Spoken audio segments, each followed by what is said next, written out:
Greetings, Culture Warriors. This is Jeff Vieira, author of Culture is Everything, and your host for this latest dispatch from the front. Perhaps it's the dog days of summer. Perhaps it's the reflective state of mind that those hot, long, sunny days can put you into.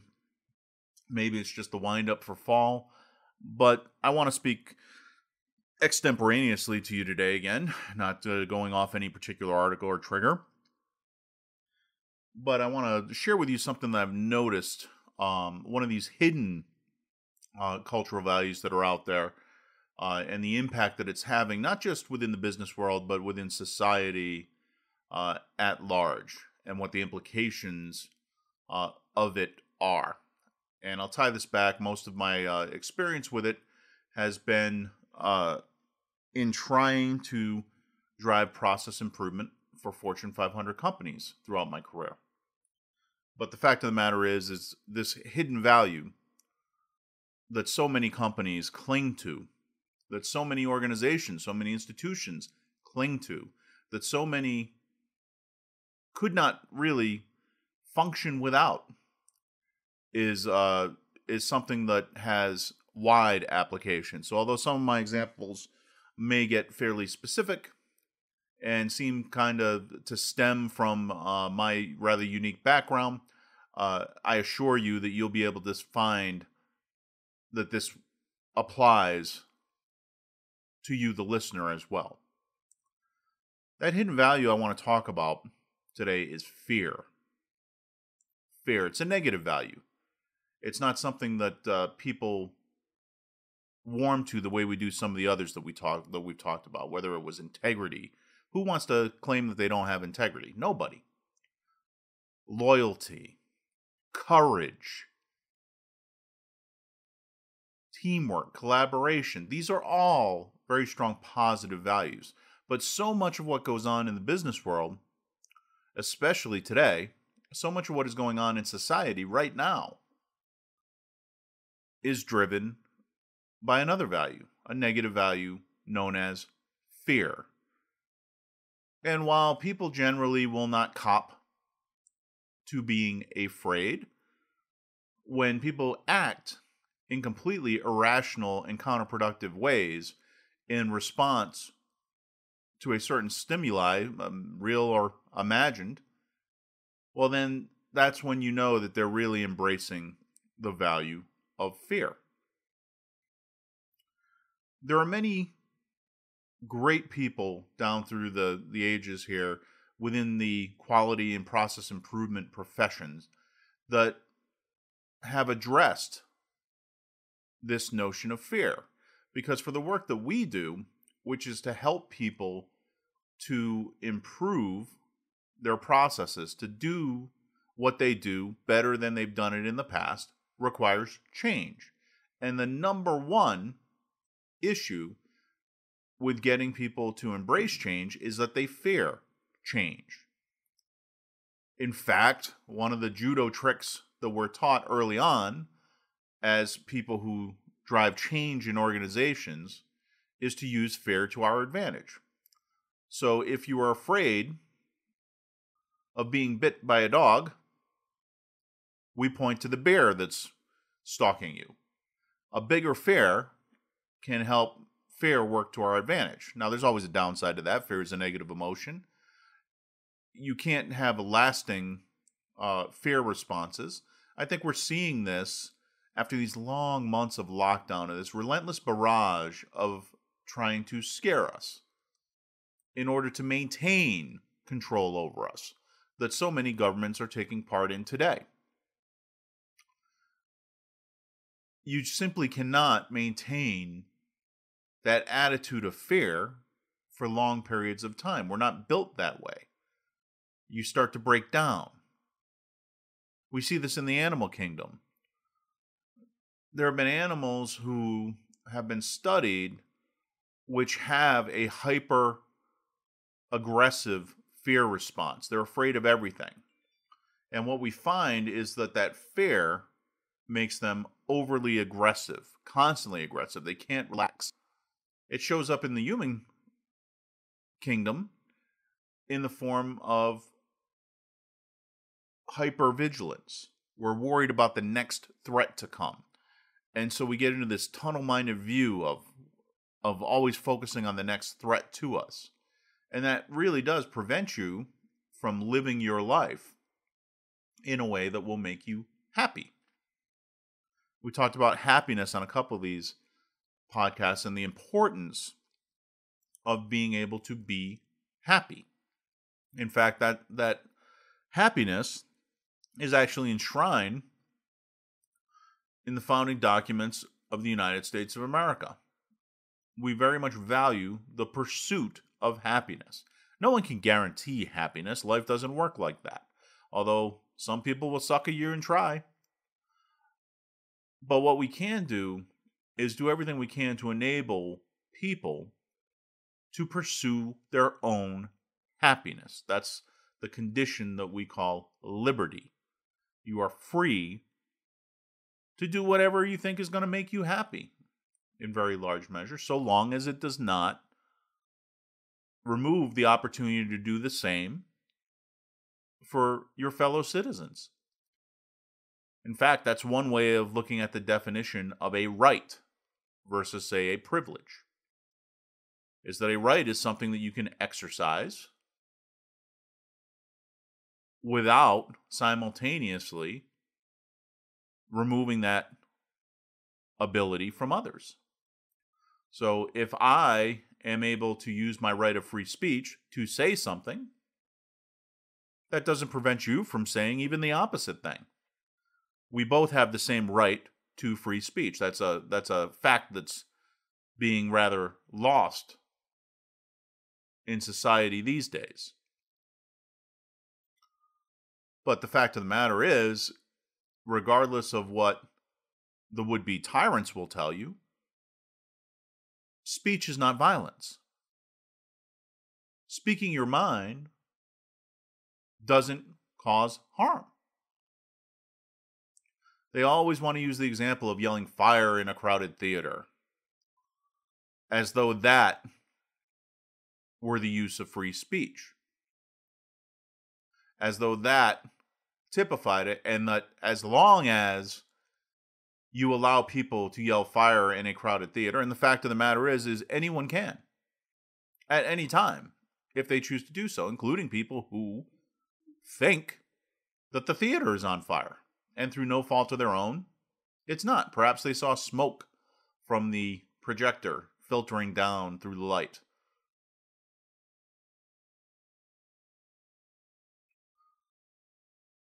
My right to worship as I please does not prevent anyone else from exercising their similar right. My right to own property.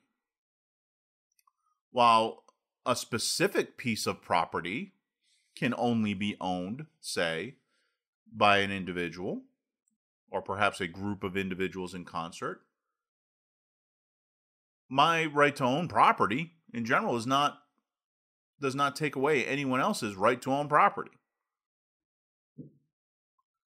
Freedom of the press, my right to write anything I like, just like the freedom of speech, does not take away the right of anyone else to do the same. We just have more of the same.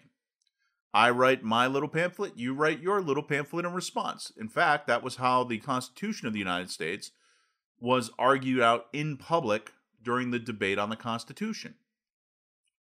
Is after debating in Congress, a number of the founding fathers took to the pamphlets in the press and provided their perspective on the Constitution and why it should be adopted by the various states or not. We had an anti-federalist movement which was very vocal about the problems with the prospective Constitution of the United States. And they had their say too. Matter of fact, you can today go out and easily obtain copies of both the pamphlets written in support of and against the Constitution. It's a couple of fairly large volumes. There was a lot written on the subject. It was an important issue. Those men were exercising their rights to freedom of press and free speech. And just because they took opposite positions on the topic at hand, they were both able to exercise their right to the same degree. Now, obviously, those who were for the Constitution proved to be more persuasive to the voters in the end. But the arguments against it were not suppressed. You can still get them today. But when we start talking about fear and what that does to us, we're seeing that today. The fear of this virus swiftly and completely abrogated our constitutional rights without so much as a vote. From one day to the next, we were no longer allowed to say and to write what we felt concerning the virus. Oh, that's misinformation. Well, who decides what's misinformation or not?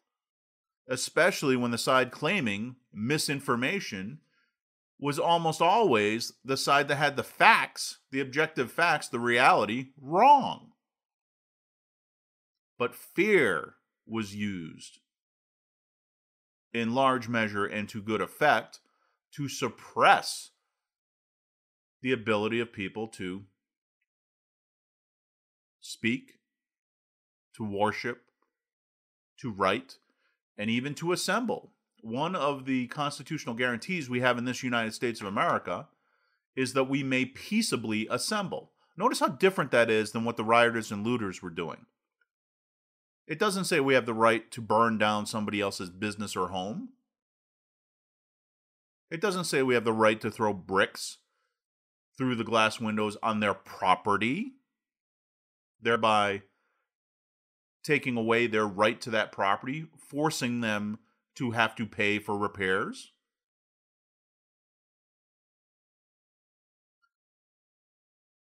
No, but fear was used to say, well, you cannot assemble. It's too dangerous, unless you're rioting and looting in many of these cities where that was okay, and where our would-be tyrants saw fit to gather with those rioters and looters without their protective masks, and where, in fact, the data collection around the spread of the coronavirus was officially suppressed so as not to blame the rioters and looters for the increase in cases of the virus. Again, this is all out there. You can look it up, Google it. You'll find all the evidence that you like for that. But for today's discussion, I'm using that simply as an example of how when you value fear over other things that you value, such as your rights, such as your liberty, well, bad things happen. It is just like this in the workplace. I've been a quality professional now for some 25 years. One of the first things that you learn as a quality professional is you're directed towards those great folks who have defined our profession. One of the giants among the quality gurus, is a man named W. Edwards Deming. Back in the early part of the last century, so nearly 100 years ago now, Deming realized the acidic effect that fear was having in the workplace. So as he surveyed the scene of American business of the day, he saw that fear was really driving out innovation, efficiency, productivity, harming the relationship between management and the workforce. At the time, there was a big push to increase labor unions, which were really a reflection of the lack of trust between management and the worker, between the owners and the people producing what the business was in business to produce, and the tension that arose from that fear and lack of trust, which led directly to the notion that you simply cannot rely upon the owners and the managers to do the right thing by the people they need in order to produce what they produce. So Deming started to inveigh against fear in the workplace and insist that if you want to be successful in business, the first thing you must do is drive out fear. Business is a collaborative endeavor, no matter how you slice it. And you will not be successful over the long haul so long as you don't have the trust the collaboration requires, because people are afraid of each other. So that fear must be driven out. And Deming was particularly strident on the point that fear, first and foremost, must include the fact that the worker is afraid of losing their job and therefore their livelihood, their ability to provide for their family and themselves. That fear must be driven out for business to continue to develop in any sort of sane and productive manner. This fell on an absolute deaf ear in American business of the day, because the leaders and the owners valued that fear. As far as they were concerned, that fear was how they kept those workers in line. And don't forget, this was around the time of the Great Depression, so they had more workers, potentially, than they had work. And so the feeling was, hey, if you don't like it, if you don't do what I tell you to do because I tell you to do it, well then, I'll just get somebody else to do it. And you see the value of fear on the part of someone who has some positional authority over someone else, someone who has some power over someone else, is that fear makes you feel strong, makes you feel powerful. In fact, that fear others have of you is an effective antidote for the fear that you have of others. For much of human history, most of us have been ruled by some strong man or other, some tyrant who makes all the decisions. And we have a very simple decision: obey or starve. Our lives are greatly simplified by that. We just do whatever they tell us to. Of course, that very quickly devolves into very stupid decisions being made. And when a tyrant makes enough stupid decisions that it becomes intolerable for the people, well, that tyrant gets dealt with. In fact, that was the impetus behind every revolution up into, say, the Glorious Revolution in Britain, and the American Revolution here in the United States. But almost every other revolution was simply the violent deposing of some tyrant or other who had proved to be incompetent. There's a saying that the Russians have, that there's no better government than a good czar. And there's no worse government than a bad czar.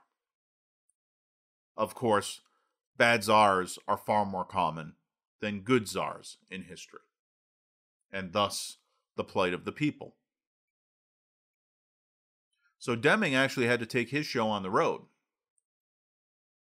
And after World War II, he wound up in Japan. Japan's culture had been thoroughly repudiated by the events of the war. Those atomic bombs bursting over Hiroshima and Nagasaki didn't only destroy a couple of prosperous towns, but they also wiped away the Japanese notion of Bushido,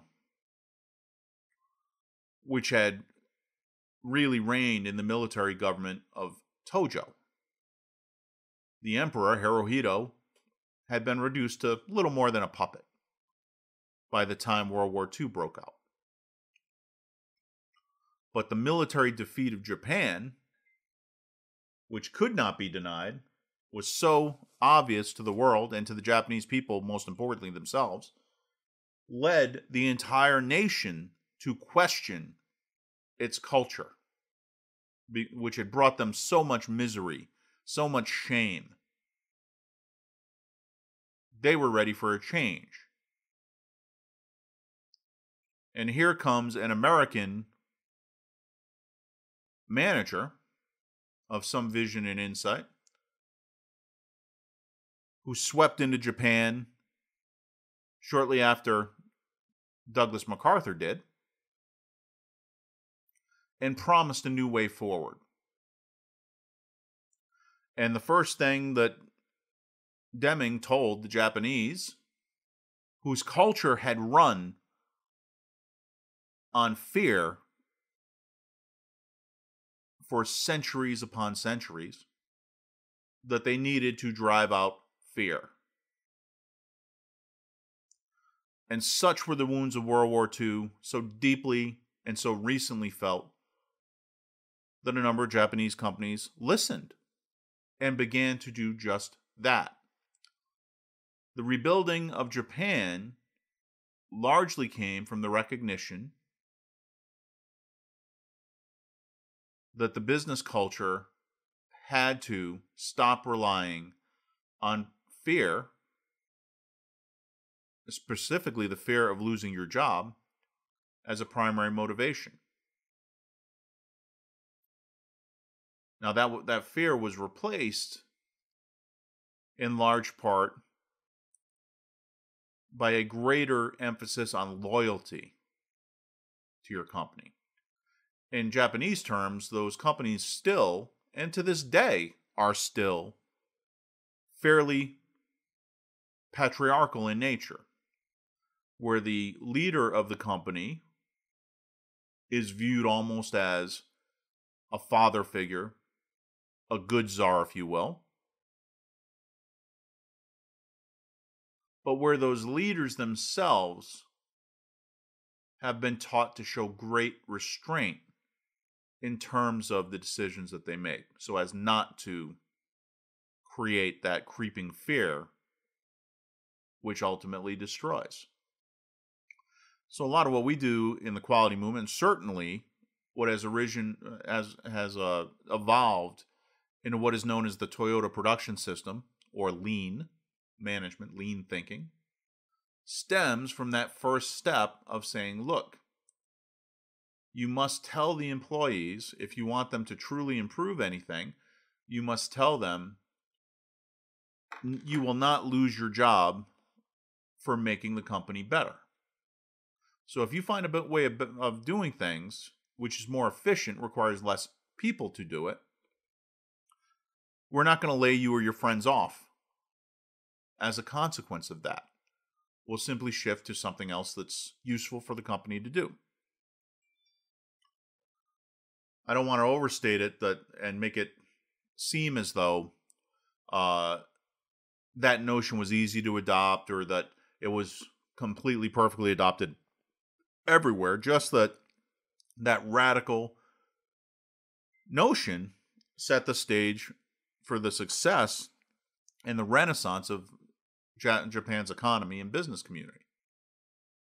It is why, a generation later,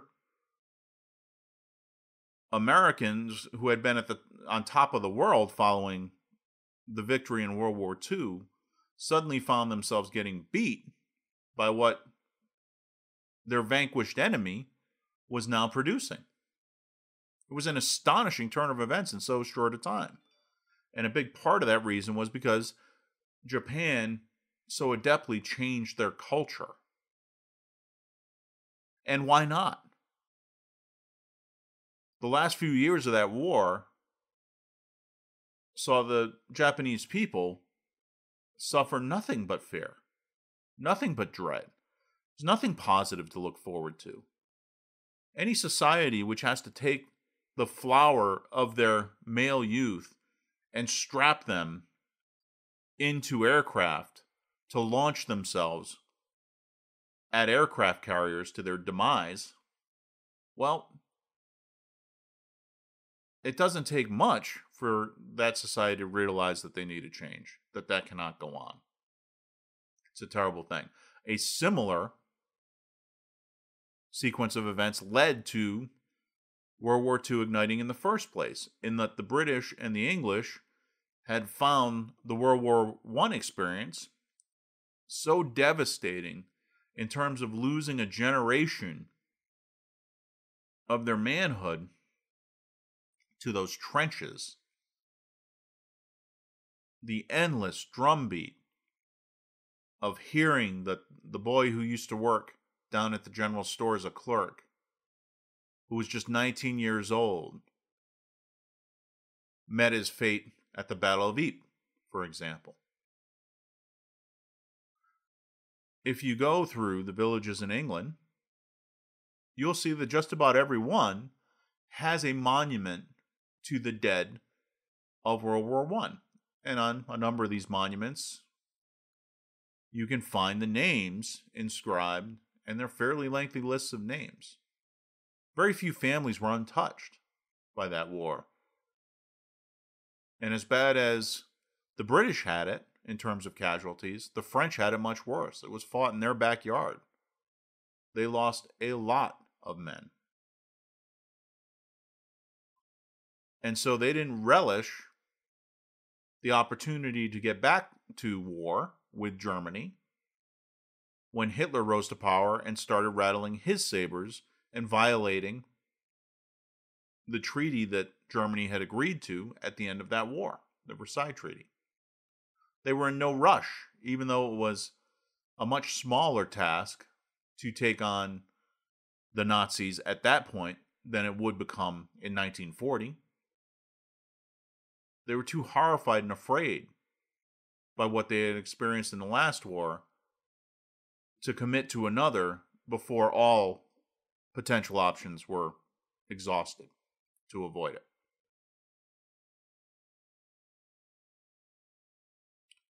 Fear has a great, long-lasting legacy. You may remember, those of you who are old enough to, how we felt that morning on September 11th, 2001.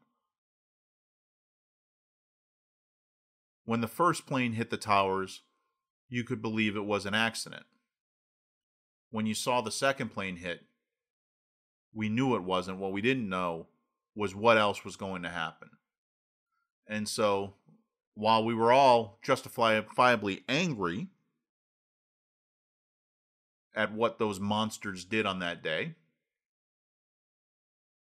we were also afraid. What does this mean? What else will happen? Fear is the primary weapon of terrorism. It's not the act of terror itself, which has such great impact. On 9/11, we lost approximately 2,977 people. In the big scheme of things in our history, 2,977, although we deeply regret the loss of each and every one, was no more than a pretty good day during the Civil War in terms of total casualties and total deaths. And yet, that fear of who's next, what will happen next, that fear ate at us. It was a similar phenomenon to the assassination of John F. Kennedy. It happened before I was born. But from everyone's description of it, it wasn't the assassination itself that sent such a shockwave. It was not knowing who did it, why they did it, and what it meant that really drove fear. When John F. Kennedy's brother, just 5 short years later, died at the hands of an assassin, there was that similar feeling of powerlessness and fear. What does this mean? Who will it be next? And in those cases, you saw 2 men die, not thousands. So Deming triggered a revolution in Japan. that did not go unnoticed here in the US. It took a while, but by the time the 80s came around, American businessmen began thinking, look, we got to do something different ourselves. This is not working. Up until that point, and you can see this if you're a fan, say, of Mad Men, which covers the advertising industry in the mid to late 60s, you get a little bit of a flavor for how corporations in the United States, companies at the time, ran on the basis of that positional authority and your constant fear of the man one rung above. And almost invariably, it was a man at that time, one rung above you on that corporate ladder. Oh, how they terrified you, because in an instant, they could raise an eyebrow and send you to the unemployment line, upend your life.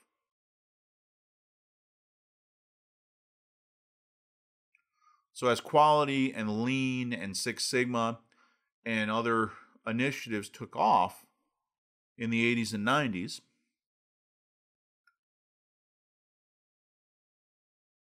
we kept running up against the same issue. Was that no matter how we started with a great idea, the noblest of intentions, you kept running into reluctance on the part of the people we work with to change, to try something different. Largely because they feared one of two things. They feared the displeasure of their supervisor, manager, president, or they feared what that change would mean to themselves and their friends.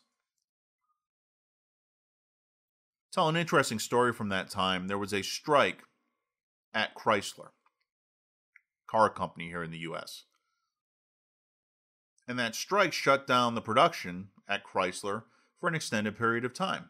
During that time, the middle managers, who had been largely interested in their graphs and in their reports and in the paper push up until that time, had to get out on the floor and actually run the equipment.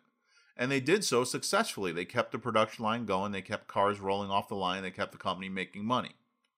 Once the labor dispute was settled and the workers returned to work, what do you think happened to those middle managers?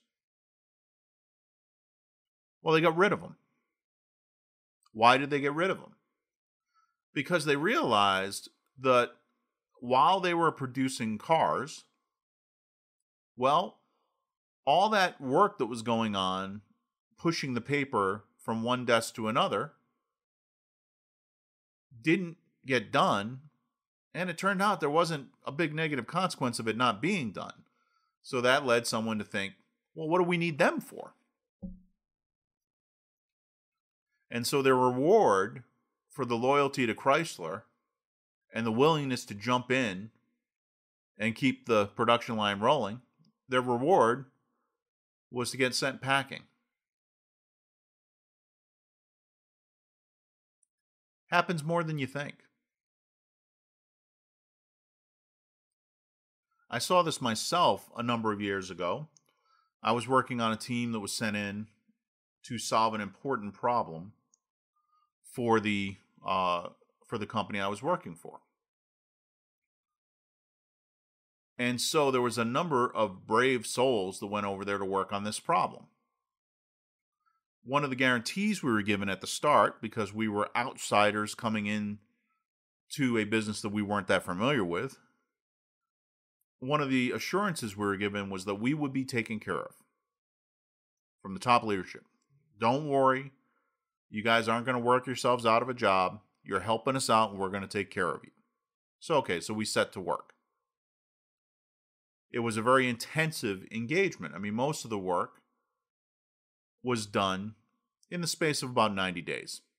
Long days, very intense. A march similar to if you've seen the movie Dirty Harry with Clint Eastwood, where Dirty Harry is facing a bad guy, and at one point in San Francisco, the bad guy makes Clint Eastwood run miles between payphones in order to get his next direction to the next payphone.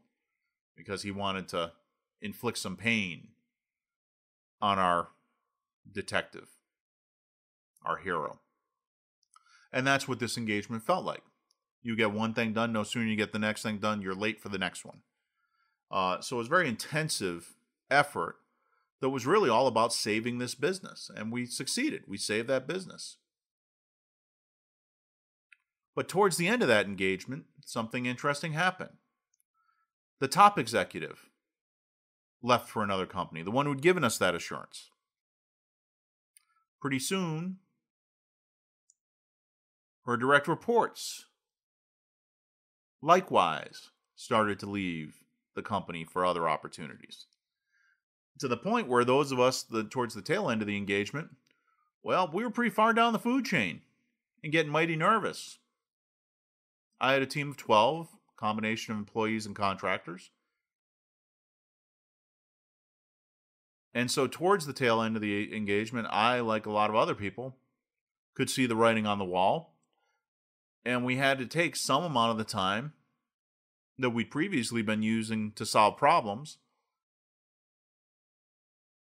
to deal with the fears our people had, to help them plan, because we knew it didn't take a rocket scientist to figure out that the promises that were made to us were empty air. And so we had to start planning for our next job so that people could land, so that they could not have a layoff and unemployment and everything, but they could actually get on to their next task. And while I consider it a source of pride that every one of my people didn't have to have a day of unemployment, because by the time the layoff came, they already had something lined up. While I'm proud of that, it also wasn't the most productive way for the company to operate. It's kind of silly when you think about it. But what happens where positional authority and fear reign is that if your particular good czar is no longer around to protect you, well, then you just get thrown to the wolves. They'll do it while smiling. They'll thank you for your contributions. But at the end of the day, there's no room for you on the payroll. And people, not being fools, come to realize this, and they start looking out for number one. They have no alternative but to do so, because no one is going to look out for them.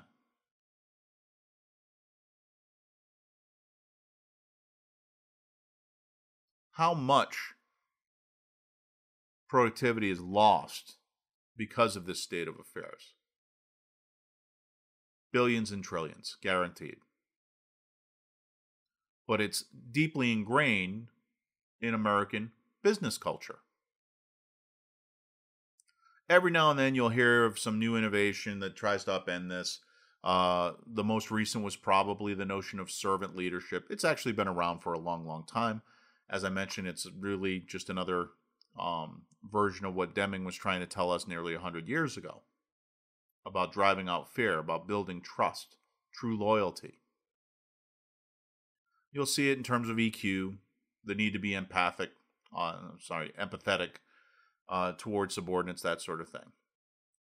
But these companies, day by day, still operate on the same notion, which is, if I am one rung up on the ladder from you, I am your master. And if you don't like it, we'll get someone else to do what I tell them to do. It's a very ossified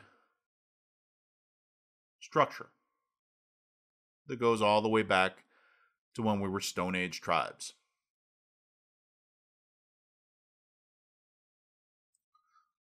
And that is why so many of our great, well-intentioned initiatives ultimately fail.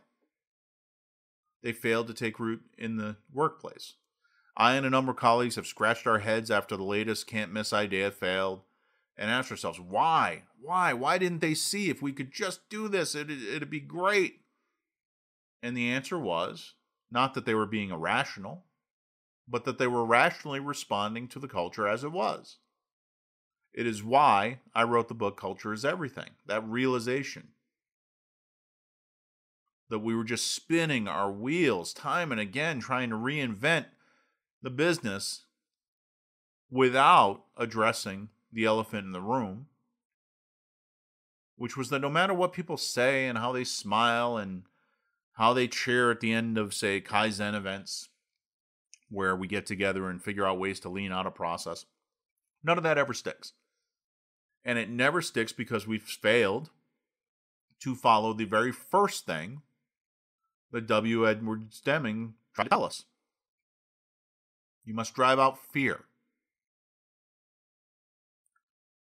In the book, I note that Toyota is remarkably open about their Toyota production system, about lean. They share it with everybody. Really, they don't stop talking about it. And you think to yourself, well, if this is so great, and clearly it is great because Toyota has absolutely killed it in terms of success in business. If this is so great, then why are these guys so open about it? It's like McDonald's telling you exactly how they make secret sauce on the Big Macs. And the answer is they do it because they know how few companies will take the first step, which is to drive out fear. You have to tell people you will not lose your job for making us better, and you have to mean it. You have to prove it. You can't simply do as so many companies do, is the second you have a bad quarter, start collecting badges from people. In the 90s, Harley-Davidson was going bankrupt. They were having a really rough patch. It's a union shop, so there was some amount of fair and tension between the workers and the managers, as tends to happen in those cases. But Harley did something interesting. They partnered with the workers, given the dire straits that the business was in, to try and find ways to improve it. Not coincidentally, Harley's up to that point. When you bought your Harley, you bought an oil pan.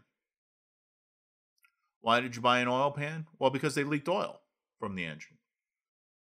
And so you put the pan under the engine when you parked it at night. You needed it. Not coincidentally, right around that time, they fixed whatever was causing those problems. I have to think it was because finally, it was in everyone's best interest to do it. And they recognized it, and they trusted one another enough to make it happen, whatever that was. And Harley came roaring back. It was a great success story. Harley's had trouble since. Perhaps it was the, resurrection of the old fear that helped drive it. Perhaps it was simply that what brought people together in those dark days in the 90s at Harley-Davidson was fear. It was a bigger fear. It was the fear that they would all be out of work. And so people unite against a common threat. And then when that common threat is gone, they no longer unite. How much of what we're experiencing in the United States today comes down to the fact that the common threat that we've had since September 11, 2001 of Islamic terrorism is seen to have receded. People need a threat. And so we see some people uniting behind the fear of this virus. And in fact, insisting that people who are not afraid of this virus join them in trembling before it. And in fact, you hear a lot of language indicating that, hey, this is about us, all of us. And you're selfish if you're not afraid like I am. They don't say that outright, but the language is of the same. How dare you? How dare you be off on your own and not afraid?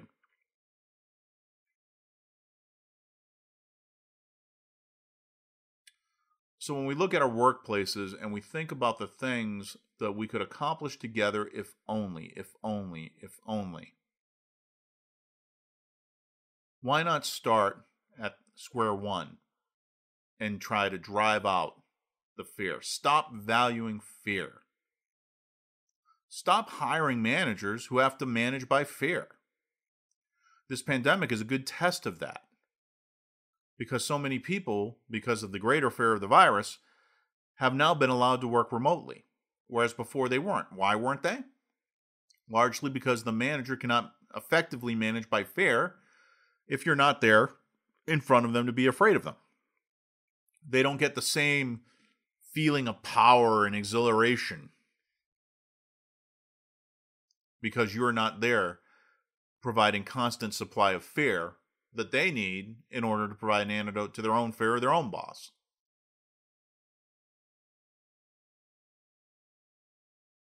But this pandemic, the lockdowns have put that to the test. So why would we go back to promoting and hiring managers who are not capable of inspiring people, of persuading people, of actually leading people? You know, the military model for leadership is leadership from the front. Now, do we always do it perfectly in the military? Absolutely not. Are there always those, people who fall back on management by fear due to the positional authority that their rank gives them? Of course there are. But what makes the military work is the fact that NCO, that sergeant, that lieutenant, that captain, that they will take it upon themselves to pick up the flag and move it forward towards the enemy. That they'll take their tiny little 9mm or 38 pistol and charge towards the enemy line, trusting that their people will follow them at the risk of their own life. It's that same leadership that you'll see in a fire brigade, where the first men up the Twin Towers were often the fire chief, or out there among the ranks of the thin blue line, the police officers, where you'll see that veteran sergeant out there chasing down a criminal, knowing that the lower ranking officers, the newer officers, the less experienced ones will have his back or her back.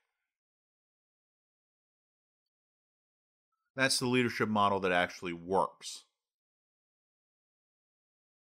where you willingly follow someone because you trust them and because you're loyal to them, because you know that they will do whatever it takes to save your life, to keep you safe while getting the job done. It's a much better model than is in place in so many businesses today. So, my friends, I leave you with this. We live in dark times. We live in times of great dread and foreboding. We live in times when fear has been weaponized against us to take away our jobs, to take away our liberty.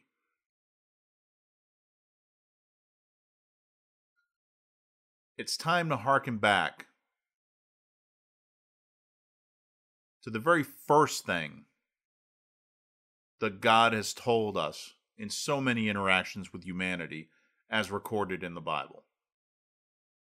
What does he say?